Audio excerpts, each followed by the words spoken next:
Eles não falam diretamente que não contratou você porque você é trans, mas de qualquer maneira eles não vão contratar você por conta disso. Mesmo após a troca da documentação, né, retificação de documentos, ainda existe resistência por parte das empresas para contratar pessoas trans, principalmente empresas que trabalham com a parte física. Não vai ser tão fácil, garanto a você, como seu currículo vai para o final da fila.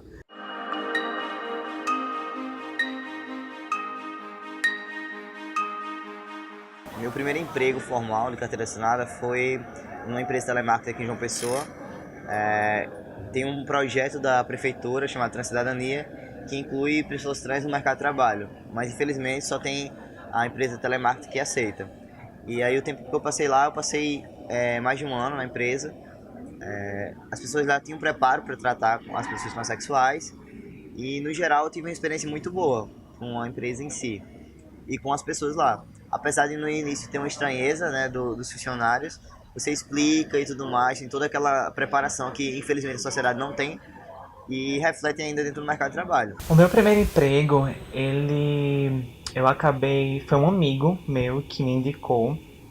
No momento eu tava querendo arranjar algum tipo de emprego com relação, por conta de dinheiro e tal. Então ele me indicou que na Contax, que hoje é chamada Leak, ela estava dando oportunidade para as pessoas transgêneros, para travestis e tal. Aí teve uma prova da TAM, que teve, e depois fazer um teste de áudio. Depois de um tempo, ligaram para mim e disseram que era para ir tal dia e tal horário.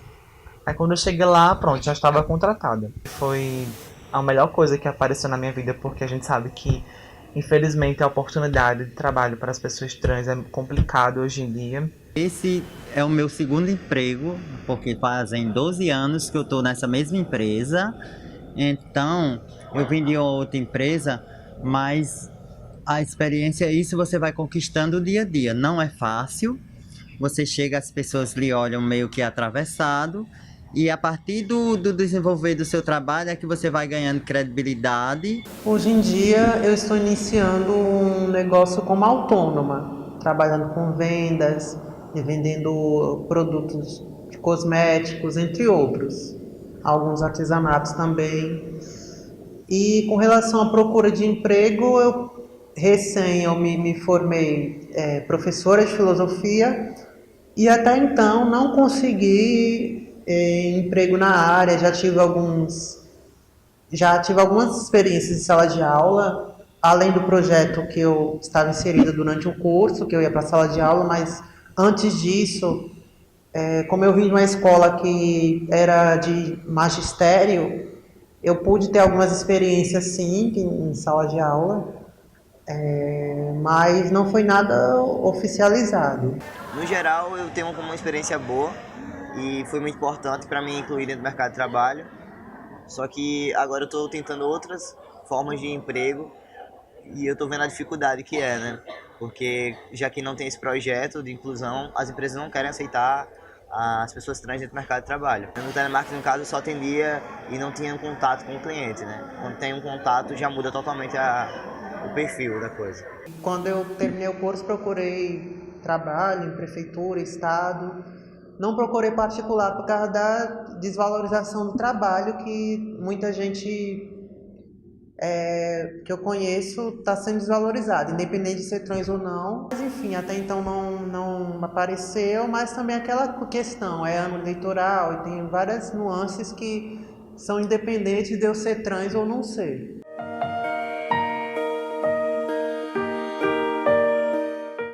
Eu tô procurando emprego agora no momento, porque na época que eu deixei a Contax, eu tive que deixar por conta dos meus estudos e da minha avó, eu tive que cuidar dela. Eu não sei como é a experiência das outras meninas trans que tiveram tiver algum tipo de preconceito, discriminação na entrevista, eu não sei. Mas eu posso me colocar no lugar delas, porque já me falaram e realmente é uma situação muito desconfortável. Então, assim, esse medo eu tenho. Mais qualificada que você seja, mas ainda exige aquele receio das pessoas enxergar e se direcionar quando não já é cliente próprio e dizer, ah, eu quero fazer com ela. As pessoas ainda olham meio um pouco tesco, mas comigo assim já tá mais de boa, porque já faz anos que eu tô nessa empresa e as pessoas já me conhecem meu trabalho. Então, mas de princípio é muito complicado para uma mulher trans atuar. Eu diria que a gente sente receio para muita coisa nessa vida, porque somos seres humanos em situação de vulnerabilidade social. Então, muitas vezes é difícil sair de casa se sentir segura. Até porque, independente de eu ser trans, eu sou mulher. E para a mulher tudo é mais difícil. A sociedade é machista, a sociedade é racista, é escravocrata. Há 130 anos atrás, o Brasil era o país onde a escravidão era legalizada. Então, eu sou fruto dessa escravidão, sou uma mulher trans negra. A gente tem dificuldade em coisas básicas, desde acesso à saúde, quando você vai no SUS e você precisa de um médico especializado, você não pode ter, porque as pessoas não sabem como lhe tratar, desde ir a um cartório ou qualquer coisa burocrática, até ir no banheiro, qualquer área da sociedade. Você chega num restaurante, você chega numa lanchonete, então parece até que chegou um alienígena. Mesmo as pessoas, não, mas eu não tenho preconceito, eu aceito de boa, mas sempre vai ter um olhar tosco, vai ter alguém que vai catucar o próximo e vai apontar, como se você estivesse ali no lugar errado, na hora errada. Na faculdade mesmo, muitas pessoas falavam certas coisas que magoavam muito. Na época eu não ligava, nunca me importei, porque eu estava na faculdade, estava estudando, eu estava indo para estudar. Então o que falavam de mim, o que deixavam de falar, não me importava. Mas eu tinha sempre aquela angústia no peito de ir para a faculdade, porque eu sabia que ia acontecer a mesma coisa todos os dias. Na rua mesmo, xingamentos machistas, né, como traveco, viado, essas coisas assim sempre acontecem, né? Isso acabou trazendo um certo trauma para mim, que eu não consigo sair de casa, assim, aquele medo, aquela coisa assim, ah, meu Deus, será que alguém vai falar isso comigo? Será que alguém vai olhar pra mim e vai, tipo, descobrir, vai falar algum tipo de xingamento, alguma coisa, sempre aquele receio, né, do que vão falar. Uma experiência marcante que eu tive com relação ao preconceito foi quando eu fazia o curso de Biologia, né, Ciência Biológica aqui na UFPB, e tinha uma professora que ela, como eu comecei a hormonização dentro do curso, todo mundo sabia, mas ela não queria respeitar o meu nome, né? No caso, na época era nome social, não nome civil, como é hoje em dia. E ela não quis respeitar meu nome, não respeitava meu gênero e vivia tirando piada de sala de aula e menosprezando. E foi super complicado, até que chegou um ponto de prejudicar bastante meu curso e eu não consegui dar continuidade e tive que mudar de curso. Eu posso falar com propriedade, porque eu passei o ano de 2017, eu movi um processo, eu fui parar na justiça eu fui vítima de um preconceito. Eu vim trabalhar numa segunda-feira, dia da minha folga, e vim atender uma cliente. E quando eu estava retornando para casa, depois cansada, estava até nesse dia doente, com febre, não estava num dos meus melhores dias. E peguei uma condução, peguei um coletivo lotado, e enquanto eu estava lá escorada na janela com 39 de febre, o vento voando e um pouco descabelada, e alguém se achou no direito, uma pessoa sentada no ônibus me fotografou e jogou minha foto, me pegou num ângulo bem desproporcional e jogou minha foto nas redes sociais, marcando um monte de gente. E aí, se tu encontrasse fora de hora na rua, tu pegava e saiu marcando um monte de cara. Aquela na ideia mesmo de chacota. Como eu nunca via a pessoa achava que isso nunca ia chegar até mim. Então amigos em comuns viram e me conheceram. Isso é Kika, printaram e me procuraram, e foi a pior coisa, a pior sensação que eu já senti. Os comentários que acarretavam embaixo daquela foto, eu não desejo para ninguém, porque quando eu vi aquilo eu ficava me imaginando, meu Deus, mas é isso que as pessoas pensam de mim? É isso que eu sou para a sociedade? Então foi muito complicado, e eu fiquei sabendo disso, isso foi no final da tarde, eu fiquei sabendo no mesmo dia à noite, e no outro dia eu não queria sair para trabalhar, como de fato eu não vim, e eu ficava com vergonha de olhar as pessoas na rua, porque era aquela imagem que eu tinha, era aquele pensamento que eu achava que as pessoas pensavam de mim, pela legenda da foto que ela colocou e o que encarretava os comentários. Mas enfim, então eu fui incentivada a não me calar e eu procurei a justiça, procurei a delegacia de crimes homofóbicos, que na pessoa de Marcelo Falcone, e que é o delegado de lá, e ele me encaminhou e eu movi um processo de descobrir quem era a pessoa, por sinal uma mulher hétero, com a mesma profissão que eu. Então ela foi intimada e teve a audiência e graças a Deus eu ganhei.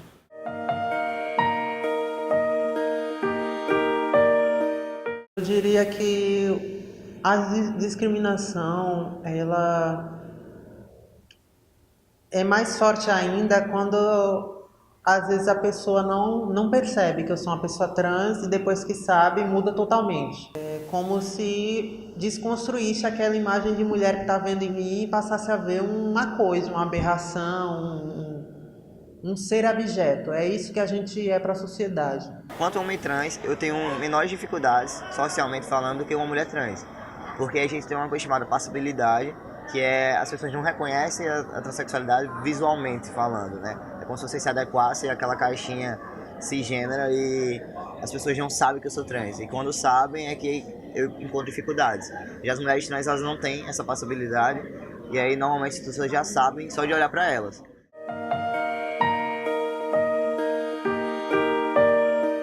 A partir do momento que eu começo a entender que eu preciso passar por um processo de transição e que Josi, digo, eu não quero ser mais João. Hoje, a partir de hoje, eu quero ser me chamada de Josi. E eu chego para minha família e digo, minha mãe, eu não quero mais ser chamada de João. Hoje eu quero ser chamada de Maria. Então começa todo um tema, toda uma polêmica em cima. Mas como é que meu vizinho vai ver isso? Mas como é que João de repente vai começar a deixar crescer os seios, cabelo grande? Como é que o rapaz da padaria, como é que a rua toda vai ficar? Então eu sempre coloco que a travesti, ela não tem como embrulhar para presente. Não tem como deixá-la guardada no armário. E esse preconceito, ele se estende, né? A gente que perde esse elo familiar de respeito à nossa transição e acha que a escola nos vai dar esse respeito, engano. Por quê? O desrespeito, ele começa desde a pessoa que faz a limpeza até o diretor. Dentro dessa falta de respeito vem o nome social, né? Os bullying, o banheiro ao qual eu quero usar como eu me digo a mulher.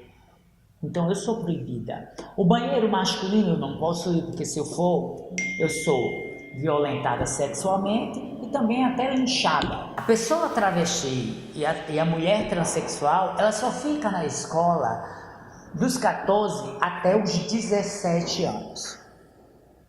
E sai para a vida. A rua, ela está aberta. E de repente ela encontra uma amiga que diz, olha, eu tenho uma casa de uma amiga que lá vão te dar um café, ela fica 2 dias contigo lá, tu fica e etc, ela te acolhe. Essa aí já é a cafetina. Eu tenho várias amigas que trabalham na prostituição, às vezes não é nem por opção. Não, aliás, não é nenhuma escolha, foi a única coisa que restou. Tem muitas que às vezes vão porque a dificuldade do mercado de trabalho é grande. É como eu te falei antes, se chegar um currículo e se tiver 5 vagas, aliás, se tiver 6 vagas e for 5 trans, ele vai continuar com as 6 vagas ali, vai ocupar só uma aí, porque a trans é a última opção. Engraçado porque a sociedade julga quem se prostitui, julga as trans, mas é a única que não dá oportunidade de emprego. Então é a própria que julga, mas também não dá oportunidade para as pessoas, para quem é trans, para poder mostrar a sua capacidade. E sim, eu conheço pessoas que vivem nas ruas, pessoas que se prostituem online, pela web, coisa do tipo. Conheço, infelizmente, não tem perspectiva para essas pessoas mudarem disso, porque não tem oportunidades.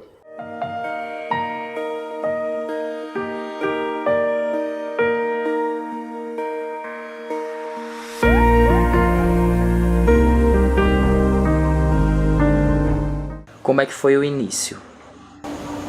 Foi constrangedor. Eu me senti humilhada por ter que me entregar a outra pessoa sem que eu sentisse algo de desejo por ela.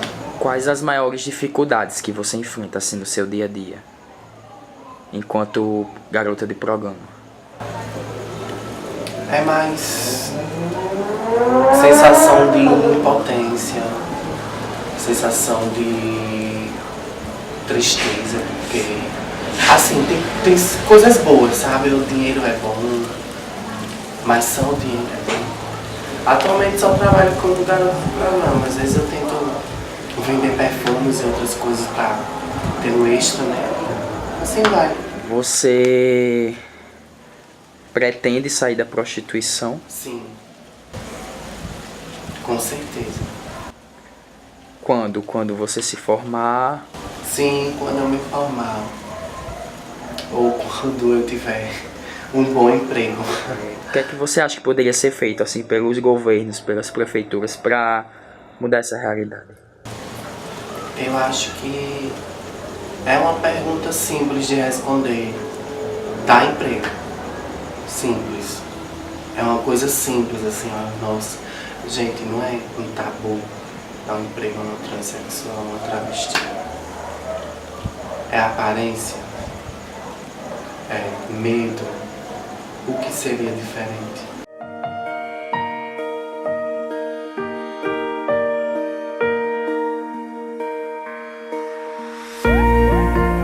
Em 2016, nós recebemos aqui a Prefeitura Municipal de João Pessoa, que nos apresentou o programa Transcidadania. Dentre essas inúmeras reuniões que nós tivemos, eles trouxeram algo que nos sensibilizou muito, que era justamente a expectativa de vida das pessoas transgêneras aqui em João Pessoa e o que refletia também no Brasil. Então, como profissionais de RH, né, nós promovemos várias oficinas que prevê a capacitação de todo o corpo administrativo de RH, todos os seguranças, todas as empresas terceiras que hoje habitam a nossa empresa, né, comungam aí do nosso espaço, para que a gente pudesse, dentro dessa massificação, primeiro preparar as pessoas dentro de um processo de humanização para receber as pessoas transgêneras. Meu nome é Roberto Maia, eu sou aqui do Centro da Cidadania LGBT, da Coordenação LGBT e Igualdade Racial. Eu vou falar um pouco sobre Transcidadania. O Transcidadania é um programa que começou em março de 2015. Na verdade, só existia esse programa em São Paulo, lá começou em janeiro de 2015, a gente começou 2 meses depois. A gente teve a ideia de trazer o coordenador do programa de São Paulo para cá em março de 2015, ou seja, 3 anos e pouco a gente tem o programa. E o programa tem essa vertente de incluir as travestis, homens trans, mulheres trans, pessoas não binárias, ou seja, essa questão da identidade de gênero trans e travestis nas políticas públicas. Quando eu falo de políticas públicas, é desde a questão da habitação até a questão da escolaridade, a questão da empregabilidade, a questão dos programas sociais. Então é uma política muito ampla. O programa Transcidadania é feito por, em média, 10 secretarias. Hoje a gente tem 4 empresas privadas que contratam a população trans. Tem 300 pessoas travestis e transexuais inseridas no Transcidadania hoje. De alguma forma, essas 300 pessoas têm alguma política pública para essa população, nem que for uma Bolsa Família que ela não tinha, algumas coisas básicas que essa população não tinha acesso, hoje ela tem. A gente conseguiu inserir em média 30 pessoas do mercado de trabalho formal com carteira assinada, e também a gente consegue inserir na política de habitação. No ano passado foram mais ou menos 20 casas que a gente conseguiu para essa população, e a gente consegue também inserir nas políticas de educação através do EJA, Escola de Jovens e Adultos, encaminhando essas pessoas para acabar o ensino fundamental 1 e 2 e ensino médio. Mas a maioria delas não foram para as empresas porque não conseguem fazer a seleção no sentido de ter acabado o ensino médio completo. Então, se não tem o ensino médio completo, eu não tenho nem como mandar o currículo dessa pessoa.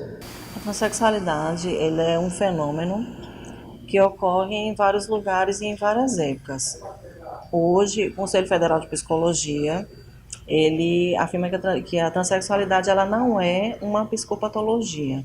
Antes era considerado uma psicopatologia que vinha da disforia de gênero, e desde 2014 foi lançada uma cartilha, foi lançado um manual para que a gente pudesse despatologizar essa ideia de que a transexualidade é uma doença. Então, hoje é considerado, sim, uma coisa fora do normal, da normatividade, vamos dizer assim, mas é porque existe o sofrimento das pessoas que não conseguem, que olham para si e não se sentem daquele sexo biológico que foi lhe dado, né? Hoje o que a gente entende, o que a gente consegue ver é que essas pessoas que arrumam um emprego, elas conseguem em lugares onde elas não aparecem. Se você for ver, hoje a maioria dos transexuais trabalham em local de telemarketing, em local onde eles ficam atrás de uma cabine, onde eles não têm contato diretamente com o cliente, onde eles não têm contato diretamente com pessoas. Nós tivemos um caso esse ano em que um homem trans, ele passou por todo o processo de emprego, era numa escola, e quando ele foi levar a documentação, ele ainda não tinha feito a retificação do nome, e quando o dono da escola viu que ele era um homem trans, ele simplesmente disse que ele não ia poder ficar. Seria muito bom que as pessoas, hoje em dia, com tanta informação no século XXI, soubessem o que é se colocar no lugar das pessoas e saber que isso machuca, né? Mas as pessoas não se importam, elas apenas olham para você, julgam e fazem você de chacota, dão uma risada e pronto, ficam por isso mesmo. Mas é aquela coisa, né? A gente tem que tentar, a gente tem que buscar, tem que ir atrás dos nossos sonhos. Futuramente eu quero envelhecer com pessoas com as cabeças bem mais esclarecidas do que hoje, porque não é fácil você dar a cara a tapa. E eu espero muito futuramente poder ver as que estão iniciando, as que ainda vão chegar, e ter um caminho mais aberto para fluir melhor, porque ninguém vira trans, ninguém vira travesti, a gente nasce. O meu maior sonho é, se for assim, fazendo a cirurgia. É o meu maior sonho da minha vida. Se tivesse assim, claro, se você quer hoje, eu digo, bora, vamos. Esse seria meu maior sonho hoje em dia e pra sempre, né? Que eu quero muito a minha cirurgia, é meu sonho. Meu maior sonho. Pegou essa pergunta. Não vai dar. Não sei o meu maior sonho.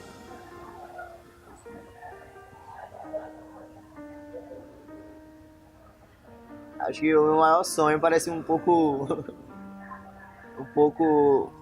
sei lá, mas eu tenho um sonho que um dia a sociedade vai entender tudo e vai ficar tudo muito bem pra todo mundo, principalmente para pessoas trans, né? Eu sonho que um dia a futura geração de pessoas trans não sofra quanto a passada e a atual sofre. Acho que o meu maior sonho é esse.